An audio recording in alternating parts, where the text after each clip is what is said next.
नमस्कार दोस्तों। हो सकता है कि आज का मेरा ये वीडियो थोड़ा छोटा होगा, लेकिन डर उतना ही देगा, इसलिए अंत तक बने रहना।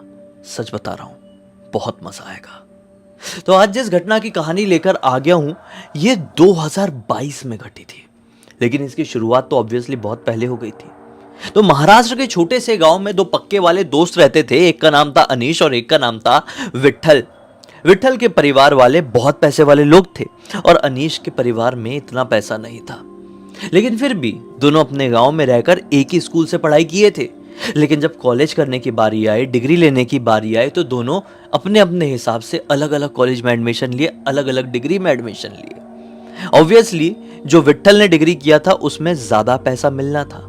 जो अनीश ने डिग्री किया था, अनीश खुद जानता था मुझे ज्यादा सैलरी नहीं मिलेगी। अब मैं डिग्रीज का नाम नहीं लूंगा, वरना ये तो विवाद वाला मुद्दा हो जाएगा कि नहीं भाई ऐसा कैसे कह दी, उस डिग्री में थोड़ी ज्यादा पैसे होते हैं, हमारी डिग्री में ज्यादा पैसे होते हैं, इसलिए नाम नहीं लेते। लेकिन विट्ठल ने जो डिग्री किया उसमें ज्यादा पैसा मिलना तय था। किस्मत वाली बात ये हुई कि दोनों की ही जब डिग्री कंप्लीट हुई तो दोनों ने मुंबई में मौजूद अपनी अलग अलग कंपनी में जॉब के लिए अप्लाई किया, और किस्मत देखो, दोनों का ही सिलेक्शन मुंबई की कंपनी में हो गया। दोनों ही बेहद ज्यादा खुश हुए कि यार बचपन से साथ में रहे हैं, अब जवानी भी साथ में बीतेगी। सबके घर वाले भी खुश थे। फाइनली ये दोनों मुंबई पहुंच गए। अब बहुत सारी चीजों में अनीश को बहुत सारी परेशानियों का सामना करना पड़ा, क्योंकि पैसे कम थे और मुंबई में हर चीज में बहुत पैसे खर्च होते हैं। इसको सैलरी कम मिलती थी ना, लेकिन विट्ठल के साथ ऐसा नहीं था। विट्ठल अपनी जीवनी तो अच्छे से जी रहा था, लेकिन जब कभी भी अनीश को किसी भी चीज की जरूरत पड़ती तो विट्ठल सबसे आगे खड़ा रहता कि नहीं भाई, तेरी परेशानी मेरी परेशानी, तू बोल, खाली एक बार मुंह से निकाल। नहीं भी निकालता था वो मुंह से तो अपने जेब से कई बार पैसे निकाल के दे देता था कि यार चल पार्टी कर लेना। ऐसा मतलब ऐसा दोस्ती वाला, आपको सुन के थोड़ा ऑकवर्ड लग रहा होगा, लेकिन इनका कनेक्शन वैसा था, इनकी बॉन्डिंग भाई भाई जैसी थी। 2022 के टाइम में एक ऐसे दिन आता है जब पता चलता है कि अनीश की बहन की शादी होने वाली है। अनीश और विट्ठल जो मुंबई में है, दोनों बहुत ही खुश हुए और दोनों ने ही डिसाइड कर लिया कि भाई अपनी अपनी कंपनी में बात करना और कम से कम एक एक महीने की छुट्टी लेंगे। लेकिन प्राइवेट कंपनीज में एक महीने की छुट्टी मिलती है क्या? नहीं मिलती है। दोनों ने अपनी अपनी कंपनी में एप्लीकेशंस लगाए और दोनों को ही नामंजूरी मिली। मैक्सिमम 10 दिन की छुट्टी दी जाएगी, ये बोल दिया गया दोनों की कंपनी में बोले कि 10 दिन की छुट्टी मिलेगी। अब जो कोई भी परेशानी थी परिवार वालों को पैसों को लेकर, शादी हो रही है भाई लड़की की गांव में, हाँ, तो जो कोई भी पैसों की जरूरत होती थी तो अनीश तो भेजना शुरू ही कर दिया था अपने घर पे कि ये पैसे लो, ये गहने खरीद लेना, ये वो सामान खरीद लेना, ये खाने का जुगाड़ कर लेना। अनीश तो पैसे भेजते ही रहता था, लेकिन जहां भी जरूरत पड़ती थी अपना विट्ठल भी पैसे भेज दिया करता था। यहाँ पर रह के, ये शहर में रह के अपने परिवार वालों का पूरा बैकबोन बना हुआ था अनीश। नौकरी छोड़ के भी नहीं जा सकता था ना, क्योंकि परिवार वाले इसके ऊपर बहुत सारी चीजों के नजरिए से निर्भर थे। अब आखिरकार वो दिन आता है जब दोनों की छुट्टी सैंक्शन हुई थी और दोनों ही अपने गांव जाने वाले थे। जी हाँ, अब 10 दिन की छुट्टी लगने वाली है इन लोगों की। आज के दिन इन लोग ऑफिस से आ गए हैं। यहाँ पर विट्ठल के पास अपने खुद की कार भी है, स्कॉर्पियो थी। विट्ठल ने बोला कि ठीक है चल भाई, आज रात में अपन निकल जाते हैं, एक दिन भी क्यों वेस्ट करना। मुंबई से अपना गांव लगभग ये 7-8 घंटे की दूरी पर है। हद से हद 10 घंटे लगेंगे, उससे ज़्यादा नहीं लगेंगे।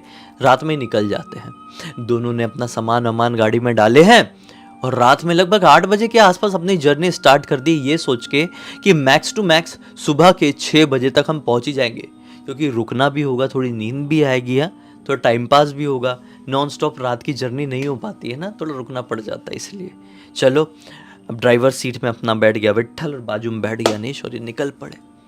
निकलते लगभग रात के 12 बजे के आसपास ये मुंबई सिटी से कंप्लीटली बाहर हो चुके हैं और इनके परिवार वालों में से किसी का फोन आता है अनीश को। ये कहते हैं कि अनीश डायरेक्टली गांव मत आ। दरअसल कोंकण के क्षेत्र में अनीश के कुछ रिश्तेदार रहते थे, तो अनीश के परिवार वालों ने फ़ोन करके अनीश को क्या बोले कि गांव आने से पहले तू वो वाले गांव जा, कोंकण वाले गांव जा अपने, और वहाँ से ये सामान लेकर आना, शादी में ज़रूरत पड़ रही है, यहाँ पर अरेंज नहीं हो पा रहा है।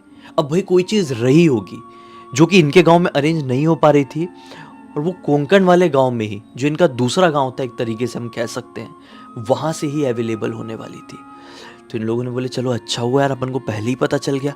अभी अपन जस्ट मुंबई से बाहर निकले हैं, अपने गांव ना होकर अपने सेकंड वाले गांव की तरफ चल लेते हैं जो कोंकण के इलाके में है। इन लोगों ने अपनी गाड़ी घुमा लिए भैया, अब वहाँ पे जाने लगे। अब देखो वहाँ पे ना कुछ देर तक तो चला हाईवे, लेकिन फिर वन वे रूट शुरू हो गई। ये वन वे रूट में भी जो स्ट्रीट लाइट्स थी ना वो बहुत ही ज़्यादा नहीं थी, दूर दूर पर स्ट्रीट लाइट्स थी, इसलिए ना गाड़ी चलाने का इतना ज़्यादा कॉन्फिडेंस अपने विट्ठल को आ नहीं पा रहा था। अनीश को भी इतने अच्छे से गाड़ी चलाना नहीं आती थी कि वो पूरी गाड़ी की कमान संभाल ले। गाड़ी चली जा रही और एक हल्का सा नींद का झोंका आया विट्ठल को।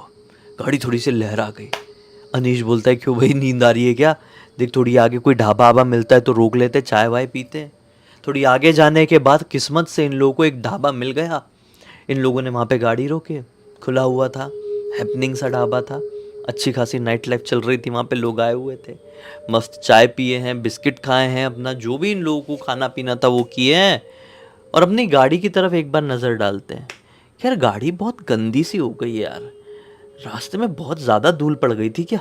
ऐसा मतलब ऐसे इन लोगों की नज़र पड़ी कि इतने में ही दोनों में से अपने विट्ठल की नज़र पड़ती गाड़ी के पीछे की तरफ।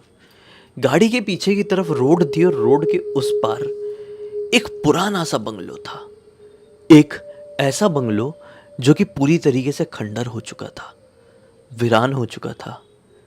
उस खंडर के ऊपर ना कोई तो भी इसको चलते हुए दिखाई दिया। विट्ठल ने बोला यार इतना वीरान बंगला है ये, ऐसा खंडर है, इसके ऊपर कौन चल रहा था? अनीश बोलता है कि कौन भाई, मुझे तो नहीं दिखा। विट्ठल बोलता है नहीं तूने बाद में देखा, मैं पहले देखा, वहाँ पे कोई चल रहा था, देख चलता हुआ दिखेगा। अब ये दोनों बड़े ध्यान से देखने लगे और जुप से ऐसा इन लोगों को फील हुआ कि छत में एक जगह से दूसरी जगह कोई भाग गया। दोनों ने बोले हाँ यार कोई तो था, लेकिन इन लोगों को क्या करना था इससे? दोनों बोलते अरे छोड़ ना, अपन को क्या करना है। इन लोग उठे हैं, अपना बिल दे ही रहे थे कि बिल देते देते जो मैनेजर रहा होगा इस ढाबे का उससे पूछ ही लिए कि भाई ये जो सामने वाला बंगला दिख रहा है बड़ा पुराना सा दिख रहा है।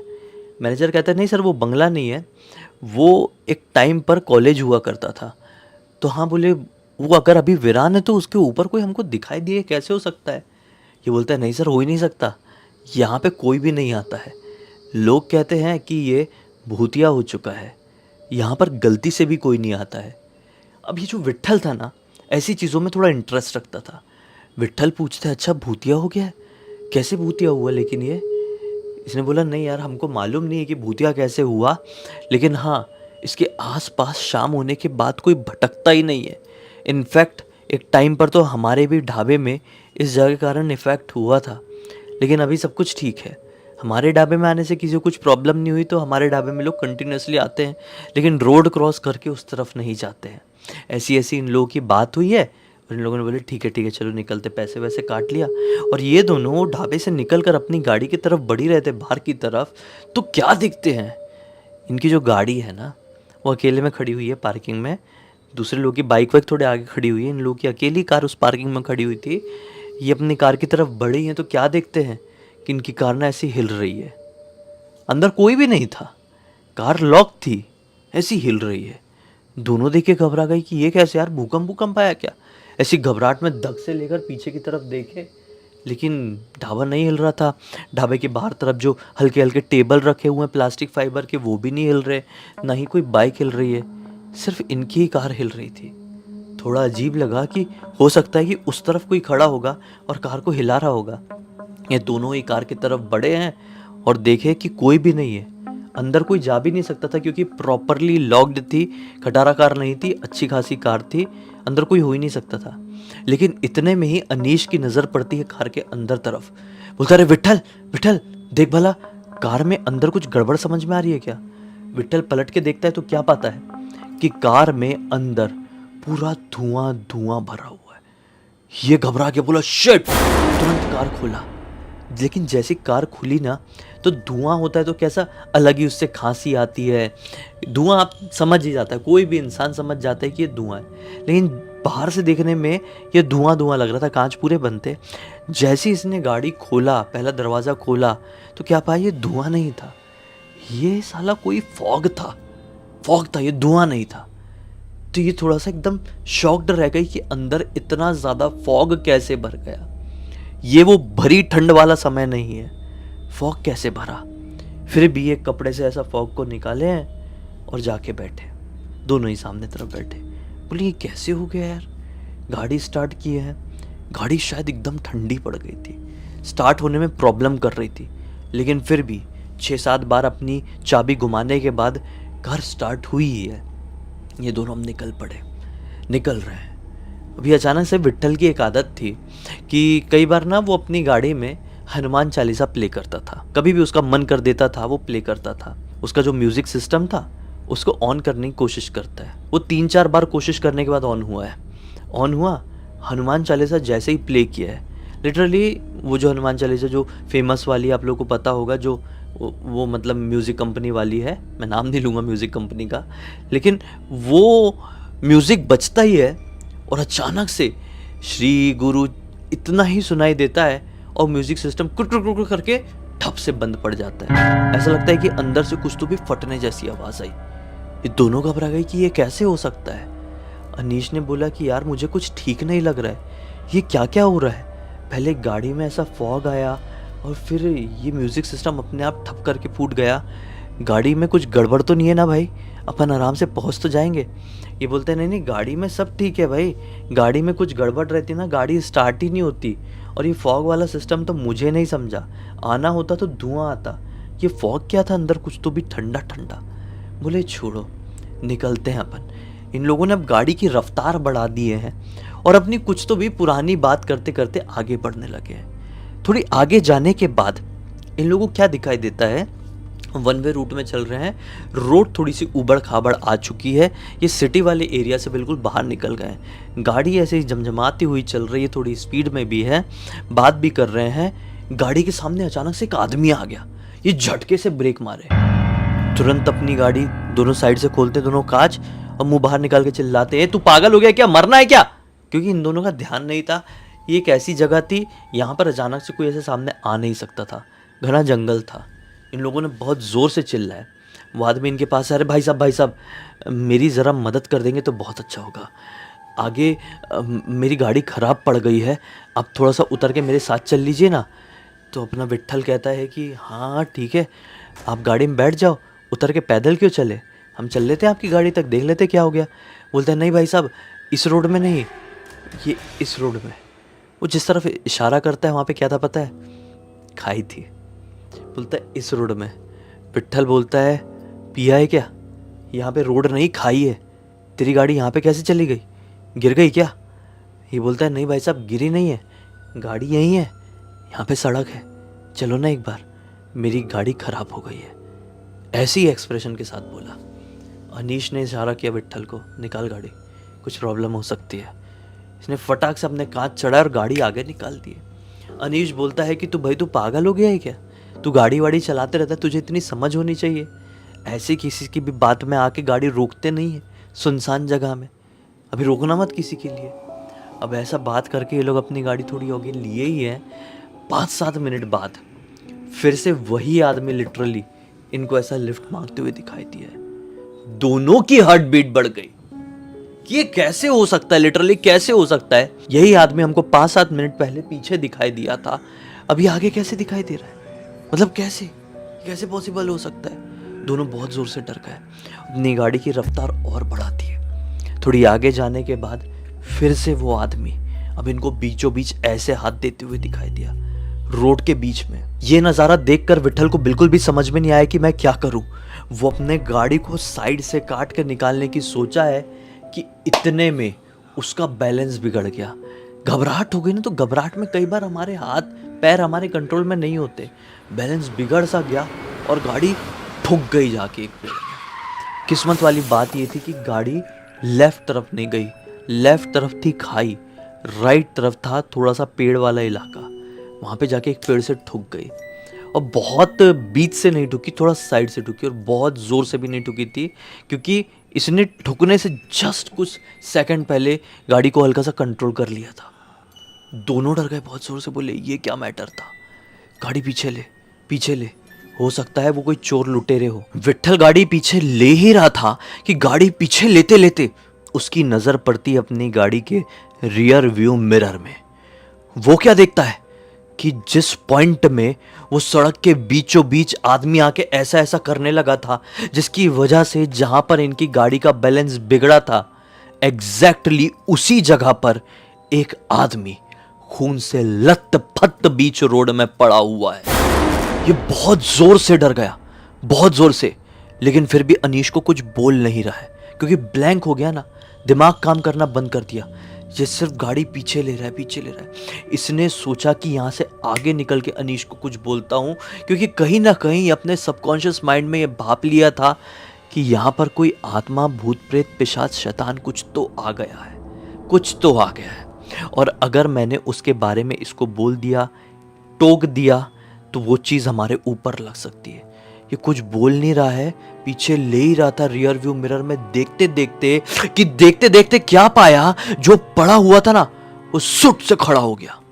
और वो लिटरली इतना ज़्यादा डरावना दिख रहा था। ये वही आदमी था, वही आदमी जो इनके गाड़ी के सामने ऐसे ऐसे करके आया था, लेकिन पहले दिखाई दे रहा था तो नॉर्मल दिखाई दे रहा था, और अब जो दिखाई दे रहा है ये उठने के बाद, ये पूरा इसका सर्वर कुचला हुआ है, लिटरली कुचला हुआ है। ये जैसे उसको खड़ा होता हुआ देखा ना, बहुत जोर से डरा, अपना गियर चेंज किया, एक्सीलेटर बढ़ाया और गाड़ी को इतनी बुरी तरीके से भगाया है ना रोड में, बहुत तेज। विश्वास नहीं मानोगे, ये कहना गलत हो गया, इसने उस दिन 110-120 की स्पीड में गाड़ी भगा है, लेकिन वो चीज़, वो भूत, वो आदमी, जो कोई भी था, लगभग उतनी ही स्पीड से गाड़ी के पीछे दौड़ रहा था, बहुत बुरी तरह से। लेकिन इसने फिर जोर से हनुमान चालीसा चिल्लाना शुरू किया। हनुमान चालीसा गा रहा है, बहुत जोर जोर से चिल्लाते चिल्लाते गा रहा है, क्योंकि अब डर भर गया है। अनीश को तो नहीं आती थी हनुमान चालीसा, ये चिल्ला रहा है जोर जोर से, श्री गुरु चरण सरोज, बहुत जोर जोर से चिल्ला रहा है। और किस्मत से अब हनुमान चालीसा का इफेक्ट का हो या जो भी कहो, इसने कांच खोल दिया था, कांच खोल के चिल्ला रहा था, वो चीज़ गायब हो गई वहाँ से, वो चीज़ गायब पीछे से भागते भागते। अब इन लोगों को लगा कि सब बढ़िया है, सब बेस्ट है। यहाँ से लगभग ठीक 20-25 मिनट बाद अचानक से पता नहीं क्यों ऐसा गाड़ी में ना एक झटका सा महसूस हुआ। झटका सा महसूस हुआ ना, तो इसने सोचा क्या हो गया, अब तो सब कुछ ठीक था, 20-25 मिनट बीत चुके हैं उस चीज़ को। इसने फिर से रियर व्यू मिरर से देखा पीछे की तरफ, क्या पाया, पीछे की ही सीट में कोई बैठा हुआ है। और ये वो आदमी नहीं है, जो कोई भी बैठा हुआ है ना, उसने वाइट कलर का गाउन पहना हुआ है, जैसे हॉलीवुड की भूतिया फिल्मों में दिखाते हैं। उसके बाल पूरे स्ट्रेट और लंबे, पानी टपक रहा है टप टप बाल से, और जो उसका चेहरा है जितना भी साइड से दिखाई दे रहा है, वो बहुत ही ज़्यादा क्रीपी दिखाई दे रहा है, उधड़ा हुआ दिखाई दे रहा है। अब आप सोच रहे हैं कि रात में इसको इतना कैसे दिखाई दिया।